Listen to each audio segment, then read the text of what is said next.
राजा तोर भतीजल कोने वेन में भर के डोंगरी को लेगी सी। चल। अरे आ तो हमार टंकी को थी हमार घर लकील कोने भर्री को धार के लेके गई थे। कोने कोने कोने ले गए? अरे आना तो हूँ अधरे अधर पूछा अरे आबे तक बताऊँ जल्दी आ। कोने कोने कोने ले गए? का पता का कौन सारा मल्ला हमारे से दुश्मनी है और भतीजल धार के ले गए। अब भर्री के कोने भर्री खोजबो आते कर तो भर्री है में कोने फोन लगाते नवा नंबर है। हेलो।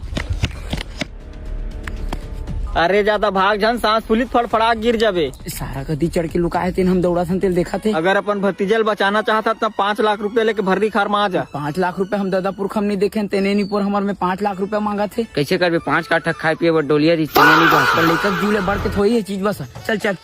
कौन दाई दादा अपन लेकर पैसा नहीं लाई। 5 लाख का 10 लाख कही तबो धर के आई। पैसा हम तो हमारे घर चल। वो सारा मन मोर भतीजल को मारे पीटे हुई ना उखरे चाकू तलवार मोही मला भोंग दूं। अरे नहीं कुछ करे रे पैसा लेगा था।